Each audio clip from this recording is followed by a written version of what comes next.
पाकिस्तान में बैठे कट्टरपंथी मौलाना और राजनेताओं के बारूदी बयान आ रहे हैं।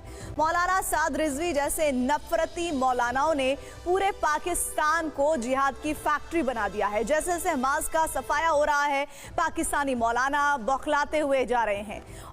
तू मोहम्मद अरबी दी दीन की गल करदा, इस जमाने जिहाद की गल करदा।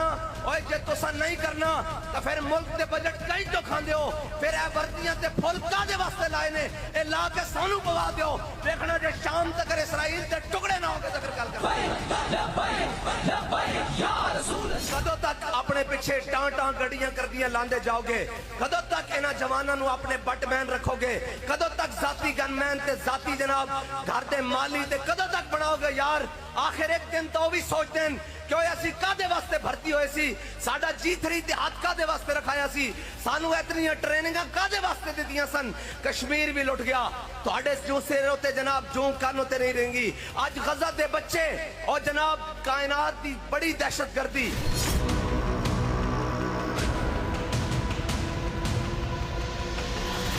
कंगाल मुल्क के लोगों से धर्म के नाम पर चंदा जुटाने वाले और बड़ी बड़ी गाड़ियों के काफिलों में चलने वाले पाकिस्तान के कट्टरपंथी मौलाना आजकल पाकिस्तान के लोगों को जिहाद के लिए भड़काने की मुहिम पर निकले हैं। कदों तक इन्हां जवानां नू अपने बटमैन रखोगे? कदों तक जाती गनमैन ते जाती जनाब घर दे माली ते कदों तक बनाओगे यार? इस काम में सबसे आगे है पाकिस्तान का मौलाना साद रिजवी। असी केड़े जमाने जी आए यार, केड़े जमाने च आ गए कि 57 इस्लामी ममालिक इन्हां दे जनाब सुदूर, इन्हां दे वज़राए आज़म, इन्हां दे सिपा सलारां दे नां लैंदे नहीं थकदे। ते ओ किधर गए 57 इस्लामी मुल्क? ओ किधर गए 57 इस्लामी मुर्दे? कौन है ये मौलाना साद रिजवी? अचानक वो दुनिया के 57 मुस्लिम देशों को मुर्दा देश क्यों बोलने लगा?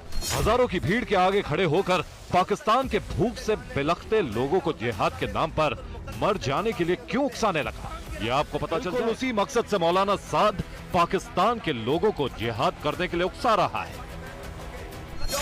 तू मोहम्मद अरबी दी दीन की गल करदा, इस जमाने जिहाद की गल करदा। ओए जे तुसा नहीं करना तो फिर मुल्क दे बजट कई तो खांदे हो, फिर ए वर्दियां ते फुल कादे वास्ते लाए ने, ए ला के सानू पवा दियो। देखना जे शाम तक इसराइल ते टुकड़े ना होके तक गल कर। को धमकी दी और एटम बम से इजराइल पर हमले करने के लिए सरकार को फरमान दे दिया है। ये वही साद रिजवी है जो कई बार एक हाथ में एटम बम और दूसरे हाथ में कुरान रखने की बात कह चुका है।